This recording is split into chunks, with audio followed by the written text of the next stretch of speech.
Hi this is Kartik from Eklavya batch and welcome to our channel KB world. यार कैसे हो सारे के सारे, मस्त मजे में होंगे ना।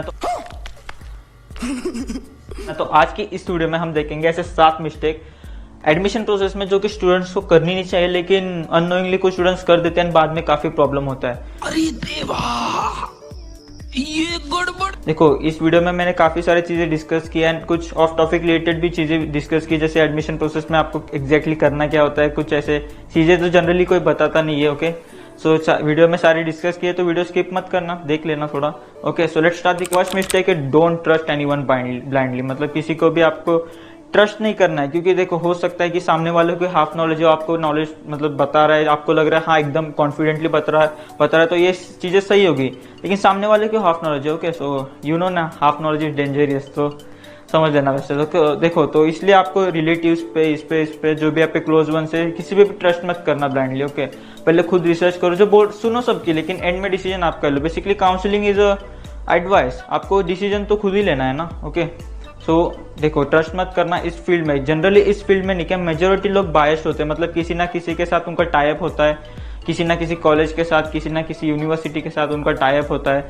सो किसी पे भी ट्रस्ट मत करना। देखो, सुनना सबकी, लेकिन एंड में डिसीजन खुद का लेना, खुद रिसर्च करना। ओके, सो अभी नेक्स्ट मिस्टेक पे बढ़ते हैं। देखो, सेकंड मिस्टेक है डॉक्यूमेंट्स। अभी कई सारे स्टूडेंट्स होंगे जो कैटेगरी में आते होंगे, या फिर ऐसे कुछ स्टूडेंट जिनका डॉक्यूमेंट अभी तक आया नहीं है, तो जितना जल्द से जल्द, जितना फास्ट हो सके डॉक्यूमेंट्स रेडी कर लो, क्योंकि यार आपको भी पता है भी दिवाली आने वाली है। तो दिवाली में वैकेशन में हो सकता है कि आपको डॉक्यूमेंट ना मिले, उसके बाद सीधा आपका एडमिशन चालू हो जाए, तभी प्रॉब्लम हो सकता है। लास्ट ईयर कैसा हुआ था कि देखो, कुछ स्टूडेंट्स का रिसिप्ट पे जो डॉक्यूमेंट्स आप बनाने जाते हो तब एक रिसिप्ट देते हो, वो रिसिप्ट पे एडमिशन प्रोसेस तक तो वो रिसिप्ट काम आई थी, एडमिशन तो हो गया था, लेकिन एडमिशन होने के बाद कॉलेज डिमांड कर रही थी कि हमको एक हफ्ते में, एक वीक में ये डॉक्यूमेंट चाहिए। तो बहुत सारे स्टूडेंट्स अभी प्रोवाइड नहीं कर पाए, मतलब जिनका एडमिशन हुआ था और उनके पास डॉक्यूमेंट नहीं था। सो प्रोवाइड ना करने के कारण उनका एडमिशन कैंसिल हो गया है। सो उसके बाद उन्होंने ओपन में कन्वर्ट होकर फिर किधर और एडमिशन लिया, किसी दूसरे कॉलेज में, मतलब किसी का अच्छे कॉलेज में होने के बाद भी उसका एडमिशन कैंसिल करना पड़ा, बस डॉक्यूमेंट ना होने के कारण। सो ये एडवाइस है कि डॉक्यूमेंट जितना फास्ट हो सके बना लो यार, क्योंकि बाद में प्रॉब्लम आती ही है। ओके, अभी नेक्स्ट मिस्टेक पे अपने बढ़ते हैं। नेक्स्ट मिस्टेक है ऑप्शन फॉर्म। सो अभी कई सारे स्टूडेंट्स होंगे, तो एक तो ऐसे स्टूडेंट्स होते जो अपना फ्रेंड का सीधा ऑप्शन फॉर्म कॉपी करके अपना यहाँ पे पेस्ट कर देते हैं, कॉपी पेस्ट। अरे वाह, गुड आइडिया। सो ऐसा नहीं करना है आपको पहले रिसर्च करनी है खुद। देखो, काउंसलिंग करो, काउंसलिंग इंपॉर्टेंट है आपके लिए, क्योंकि सारी चीजें आपको पता नहीं होती, जैसे कॉलेज की इंटरनल चीजें होती है वो आपको पता नहीं होती। जैसे कल एक बच्चे का फोन आया जो अपने एकलव्य बैच के साथ कई सारे स्टूडेंट्स कनेक्टेड थे, तो पूछते भैया ये करे वो करे। देखो, अच्छे मार्क्स वाले भी है, मीडियम मार्क्स वाले भी है, कम मार्क्स वाले भी है। जो मेरे से कनेक्टेड थे वो अभी भी कनेक्टेड है, बस ज्यादा नहीं है, 15-20 लोग ही है। सो पूछ रहे, एक बच्चा था कि उसको थोड़ा कम मार्क्स आया, थोड़ा मतलब अच्छा खासा कम मार्क्स आया, तो पूछ रहा था कि अभी मुझे कैप राउंड से तो कोई एक्सपेक्टेशन नहीं है, मैं मैनेजमेंट के लिए तैयार हूँ, मैं भर सकता हूँ जितना भी आप अमाउंट बोलो। तो उसने कॉलेज बताया, तो मैंने बोल दिया फालतू कॉलेज है।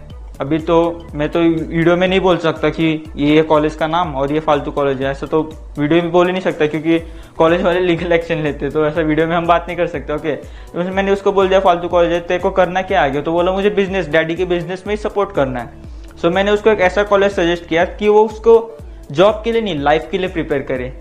उसको डोनेशन से मिल जाएगा अच्छा खासा कॉलेज है। वो कॉलेज को अभी बहुत कम लोग जानते हैं, ये मराठवाड़ा रीजन के लोग जानते हैं, लेकिन ऐसा ऑल ओवर महाराष्ट्र में काफी कम लोग जानते हैं। लेकिन ऐसे कुछ डिटेल्स है कॉलेज की, ऐसे कुछ अंदर की बातें हमें पता है कि 4 साल बाद वो कॉलेज बूम पे होगा।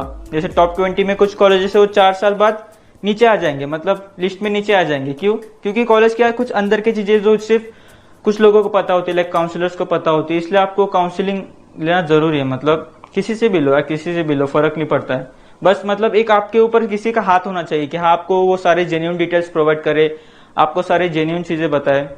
सो मैंने उसको बोल दिया ये कॉलेज में एडमिशन ले ले, कैप में ट्राई कर। कैप में तो उसका होगा नहीं, तो मैंने बोला तू मैनेजमेंट से ट्राई कर उस कॉलेज में, क्योंकि देखो वो कॉलेज 4 साल बाद इतना मतलब 100% ऊपर है, क्योंकि उस कॉलेज के अंदर की चीजें कुछ है। ओके, और कॉलेज जॉब के लिए नहीं, जैसे कि कुछ कॉलेज होते हैं जो जॉब के लिए नहीं, आपको लाइफ के लिए प्रिपेयर करते हैं। ये चैनल का मोटिव ही है कि काउंसलिंग तो दूर की, मतलब काउंसलिंग तो अभी है, लेकिन बाद में आपको लाइफ के लिए प्रिपेयर करना है हमें यार। सो ऐसे कुछ डिटेल्स होती है जो कॉलेजेस की, जो सिर्फ आपको प्रोफेशनल काउंसलर्स बता सकते हैं, ऐसे कुछ होता है चीजें। ओके, सो ये आप ध्यान रखना, लेकिन वही बोला मैं आपको, सुनो सबकी लेकिन करो अपने मन की, वो चीज है। 4th मिस्टेक पे बढ़ते हैं। कॉलेज सिलेक्शन, अभी अभी जैसे कॉलेज सिलेक्शन का मैंने आपको बताया अभी, ये कॉलेज कैसे सिलेक्ट करें आप। देखो कॉलेज सिलेक्ट करने टाइम जो डाटा है ना, मेजोरिटी वेबसाइट्स पे, यूट्यूब वीडियोस में डाटा फैब्रिकेटेड है, मतलब किसी को पता नहीं होता ना अंदर की चीजें। अभी आप मैं आपको ये नहीं बोलूंगा कि आप कॉलेज देख के आओ, जाके कॉलेज में जाके क्या देखोगे, बिल्डिंग्स देखोगे, राइट। तो कॉलेज की टीचर्स से पूछोगे जाके, तो कॉलेज की टीचर्स तो बोलेंगे ना हाँ हमारा कॉलेज बेस्ट है, क्योंकि आपको पता नहीं, लेकिन मेजोरिटी प्राइवेट कॉलेजेस में टीचर्स को भी टारगेट होता है कि हमें आपसे इतने इतने स्टूडेंट एक्सपेक्टेड है या फिर आपका सैलरी कट होगा। तो ऐसे कुछ चीजें होती है कि आप टीचर से पूछेंगे तो हाँ हाँ आप आ जाओ आपको हम एडमिशन देते, आ जाओ। सो वो बात है ना, तो किसको पूछोगे। एक तो सीनियर से पूछ सकते हो, जैसे मैं हर बार बोलता हूँ किसी ना किसी सीनियर से कांटेक्ट रखो। अगर मेरे जैसे इंट्रोवर्ट हो, किसी से कांटेक्ट नहीं है, तो काउंसलर से पूछो, किसी एक्सपीरियंस बंदे से पूछो, कि मतलब आपको भी देखो 1-2 साल बाद आपको भी सब सीनियरों पता चल जाएगा कौन सा कॉलेज कैसा है, कैसा है। सो आप जूनियर्स को गाइड करना, तभी देखो सबको पता चल ही जाता है। आप अभी इंजीनियरिंग में जाओगे तो आपको भी पता ही चलेगा कि यार किस कॉलेज में क्या होता है, कैसे सारी चीजें होती है। जैसे कि मुझे 1-2 साल पहले कैसा लगता था कि कोरा, आपको पता होगा कोरा एक वेबसाइट है, एक प्लेटफॉर्म है, वहां पे कई सारे बच्चे जेन्युइन रिव्यूज देते हैं कॉलेजेस के। आप जाके पढ़ लेना कैसे, क्या आपको जो कॉलेज अच्छा लगता है ना उसके कॉलेज के कोरा पे रिव्यूज जाके पढ़ लेना। सो मस्त लगता था मुझे कोरा, लेकिन मुझे लास्ट ईयर क्या पता चला कि एक कॉलेज है पुणे का, नाम तो नहीं ले सकता, लेकिन 3rd ईयर में भर भर के असाइनमेंट देता है बच्चों को, भर भर के। ऐसा मतलब नहीं कि आप 11th-12th में ऐसे लिखते रहते कुछ पता नहीं क्या लिख रहे, वो असाइनमेंट तो वो भर भर के कॉलेज देता था। एंड जो स्टूडेंट्स असाइनमेंट कंप्लीट नहीं कर पाते थे ना, उनको बोलता था कि कोरा पे जाके हमारे कॉलेज से एक अच्छा रिव्यू दे दो, हम आपको इंटरनल मार्क्स अच्छा खासा दे देंगे। तो मुझे वो सुन के बड़ा हंसी आ रहा था कि ऐसे ऐसे भी होता है कॉलेजेस में। सो ऑनलाइन मतलब आपको सही डाटा नहीं मिलेगा किधर भी, आपको किसी ना किसी से पूछना पड़ेगा या फिर सीनियर से पूछना पड़ेगा। वो कॉलेज के जो एम्प्लॉयज है उनसे पूछोगे तो बोलेंगे अच्छा ये, तो स्टूडेंट से पूछ लो, सीनियर से पूछ लो, कांटेक्ट बनाओ, आपको ऑनलाइन मिल जाएंगे ढूंढने पर सीनियर्स। ओके, मिल जाते हैं ढूंढने पर। कैसे, इंस्टाग्राम पे अगर वो कॉलेज की लोकेशन सर्च करोगे तो वहां पे आपको फोटोज मिलेंगे स्टूडेंट्स के, उनको किसी में से एक को डीएम कर देना, बोले रिप्लाई दे दिया तो दे दिया, नहीं दिया तो भी क्या। ओके, सो मतलब कहने की बात ये है कि ट्रस्ट मत करो किसी पे भी। स्टार्टिंग में भी ये बोला कि किसी पे भी मतलब ऑनलाइन, तो मतलब ऑनलाइन डाटा पे तो ट्रस्ट मत करो अनलेस इट इज ऑफिशियल में भी एनआरएफ रैंकिंग है, उस पर भी कंप्लीटली ट्रस्ट नहीं कर सकते। लेकिन अभी वही है, ऑफिशियल तो वही डाटा है, तो अब हम भी क्या कर सकते हैं। ओके, अभी नेक्स्ट पॉइंट पे 5th मिस्टेक है unwanted college at first preference. जैसे कि बोला कि ऑप्शन फॉर्म कुछ बच्चे किसी का भी फ्रेंड का ऐसे सेम लेके और ऑनलाइन किसी का भी ऐसे देख के डाल देते हैं। तो जो आपको एक बताता हूँ चीज कि अगर ऑप्शन फॉर्म में आपने जो फर्स्ट प्रेफरेंस डाला होगा, मतलब पहले जो कॉलेज डाला होगा ना, उसके बाद अगर ऑप्शन फॉर्म में जो फर्स्ट कॉलेज होगा वो आपको अलॉट हो गया तो उसको ऑटोमेटिक फ्रीज हो जाता है।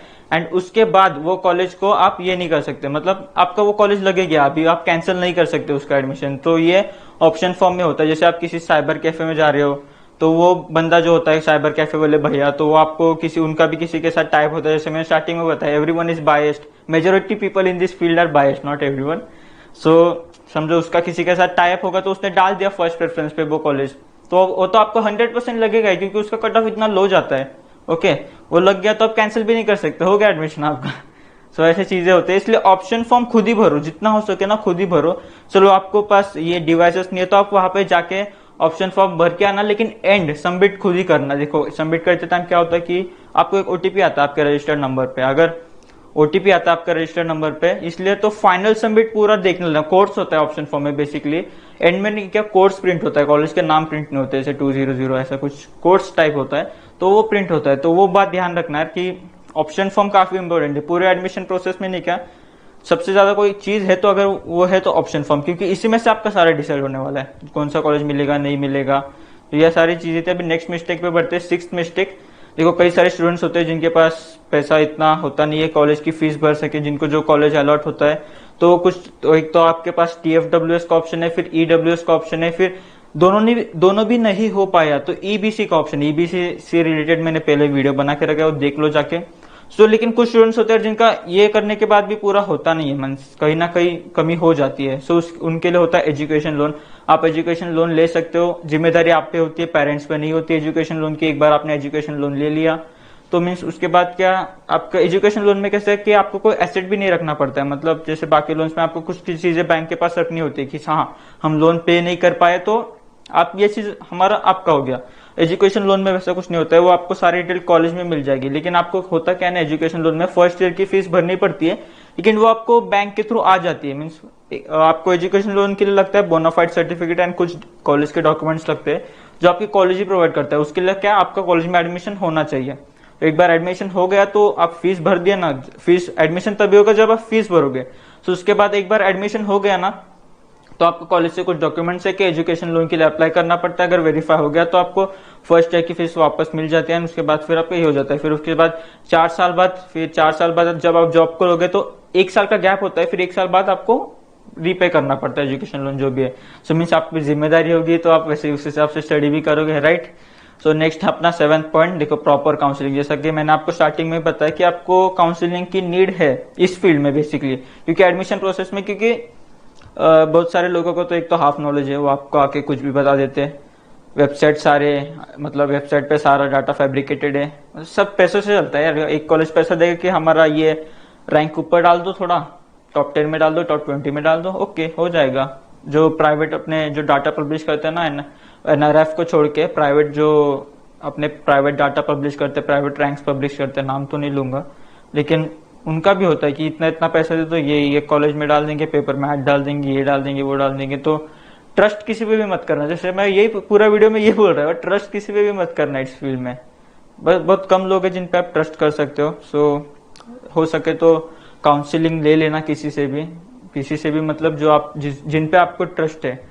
और प्रेफर ऑफलाइन काउंसलिंग को प्रेफर करना, क्योंकि आप जाके फिजिकली मिलोगे, उनसे बात करोगे, आपको कुछ चीजें नई सीखने को मिलेगी, राइट।